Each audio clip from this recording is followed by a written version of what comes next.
ఢిల్లీలో NDA parliamentary party భేటీ అయ్యింది. ఇక ఈ సమావేశానికి ప్రధాని మోదీ, కేంద్ర మంత్రులు, ఎంపీలు హాజరయ్యారు. బడ్జెట్, అమెరికా సుంకాల తగ్గింపు, ప్రభుత్వ నిర్ణయాలను కొనియాడుతూ ఎన్డీఏ పార్లమెంటరీ పార్టీ భేటీ అయ్యింది.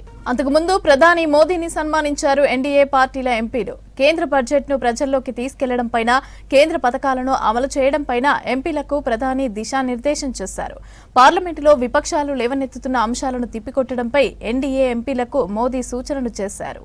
ఢిల్లీలో ఎన్డీఏ పార్లమెంటరీ పార్టీ భేటీ అయ్యింది. ఈ సమావేశానికి ప్రధాని మోదీ, కేంద్ర మంత్రులు, ఎంపీలు హాజరయ్యారు. బడ్జెట్, అమెరికా సుంకాల తగ్గింపు, ప్రభుత్వ నిర్ణయాలను కొనియాడుతూ ఎన్డీఏ పార్లమెంటరీ పార్టీ భేటీ అయ్యింది. అంతకుముందు ప్రధాని మోదీని సన్మానించారు ఎన్డీఏ పార్టీల ఎంపీలు. కేంద్ర బడ్జెట్ను ప్రజల్లోకి తీసుకెళ్లడంపైన, కేంద్ర పథకాలను అమలు చేయడంపైన ఎంపీలకు దిశానిర్దేశం చేశారు ప్రధాని. పార్లమెంటులో విపక్షాలు లేవనెత్తుతున్న అంశాలను తిప్పికొట్టడంపైన ఎన్డీఏ ఎంపీలకు మోదీ సూచనలు చేశారు.